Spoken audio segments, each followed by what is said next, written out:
Well, no doubt. There's a lot of questions about whether the government should get involved, what role it should play. And our next guest knows those questions all too well herself. Lisa Riatt served as the Minister of Labour and Minister of Transport under Stephen Harper's Conservative government, and she joins us now. Lisa Riatt, always good to see you. Thank you for making some time for us. It's a great pleasure, Natasha. So, Ms. Riatt, we're in this situation. It's peak time for travel in this country, and the country's biggest airline and its union for the flight attendants are at an impasse. When you're observing this story, what's going through your mind? What's going through my mind, first and foremost, are the thousands upon thousands of people who are going to get stranded around the world, literally around the world, because their flights are at some point in the future, and there's no guarantee that there's going to be a running airline at that point. So there's families that are scrambling. There are brides who are trying to figure out whether or not their guests are going to make it to their wedding. There are kids trying to figure out if they're going to go back to university, if they're going to be able to get a flight there. So there's a lot of chaos and a lot of strife at the moment. That's the first thing I think of whenever I think about a work stoppage in a major kind of transportation sector.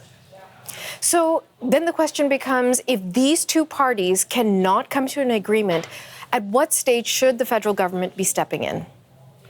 So the options in front of the federal government are traditionally to have something called back to work legislation, but you need to have a sitting parliament for that. And that's not going to happen until we get to September. The Liberal government in the past has used another section of the Canada Labour Code in order to do what they normally can't do, which is ask the Canadian Industrial Relations Board to actually impose binding arbitration and stop a work stoppage and get the parties back to work. And they can do that just by writing a letter. But you said the right words, which is it has to be very much a case where that the negotiations or the deal's at an impasse, and that for good labor relations, this is something that the minister simply has to do. It's a high bar, and it's actually being tested in front of courts right now. So whether or not she decides to use it, it's going to be within her purview for sure. And she's got to weigh a lot of things against actually infringing upon the collective bargaining rights of workers. So if you were in that position, do you think it's time for the government to start stepping in? No, not right now, because we're in a period of time where I'm actually very optimistic, Natasha. I think they can get a deal. If I take a look at the parties at the table, both of them are very respectful to one another. They understand that their business has to survive. They want to do what's right by the traveler. They want to make sure that they're getting the best deal for their union members or for the company itself. But for me, that just sends a signal that I think that they can actually get to a deal without a work stoppage happening. And maybe that's why the minister isn't coming out right now and indicating what she's going to do and holding her cards. As a minister, I'd hold my cards a little bit longer. But sure as heck, even though you may not see any activity right now, there is activity behind the scenes. The minister's office is talking to both sides, probably giving insights as to how she would write a letter if she decides to write a letter to the CIRB and which way it would go. And I would just, as I said, I give great kudos to Air Canada. I give great kudos to CUPE and how the flight attendants are managing this situation. Yes, it's very unnerving, but this is a process of collective bargaining. You mentioned off the top the number of Canadians who are going to be stranded, and that really has been a central part of the coverage of this story.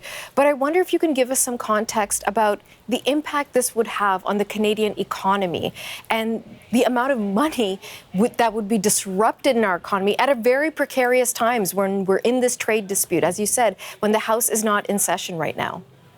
Yeah, it's an excellent point. You know, the Canadian Chamber of Commerce put out their thoughts on it, and they reminded people, and I would remind people, that it's not just bodies on an airplane that's being moved. It's actually goods and materials, manufactured products, produce, agriculture products. Those things are actually in the belly of the airplane as well as it travels from place to place. That's part of our supply chain. And if there's something we know from the past couple of years, supply chains are so very important. Again, another thing that the minister is going to have to weigh. In the past, her government has intervened when supply chains are being impacted, either in ports, in rail, or actually in the postal service. This may be exactly the same thing, but I do hope the parties find their own deal. They really don't seem very far apart.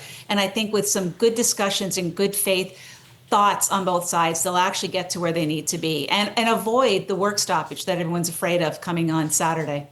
Okay. Ms. Riatt, before I let you go, I wonder if I could ask you a more philosophical question about the state of the Canadian economy. I referenced the ongoing trade disputes, but also we've seen major work-related issues with so many companies that are iconic. We've seen what's happened to Hudson's Bay.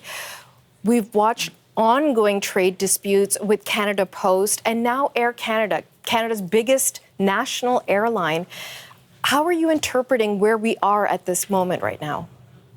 So I'm going to set Air Canada aside. I think what they're experiencing right now isn't a commentary on how good their business is. It's a commentary that it's time to renegotiate a 10-year deal, and there's a lot of makeup that has to happen. I think that's separate to like a Hudson Bay or some other entities that are struggling. But on the economy, Natasha, I'm really concerned. I saw today the provincial government here in Ontario announced a loan program for companies who are being impacted by tariffs. It's an extraordinary measure to have to put in place, and it's a recognition that some sectors are just getting hammered. And those sectors are the ones that employ people in the province of Ontario, in the province of Quebec at really good wages. They're the manufacturing sector that we really need to keep. So having governments understanding at the front end, it's better to keep people in their jobs now than it is to try to help them after they lose their jobs. That is the right path, I think, for the governments, and staying on top of it and doing all that they can, quite frankly, to find the path forward. And if it comes down to approving some pipelines, Natasha, I'm all for that, because oil and gas is an important part of our economic well-being in Canada. And we've got great opportunities provided we get all the parties in agreement. Okay, lots more to discuss, and we'll save it for another time. Lisa Riatt, always good to get your perspective. Thank you so much. You bet.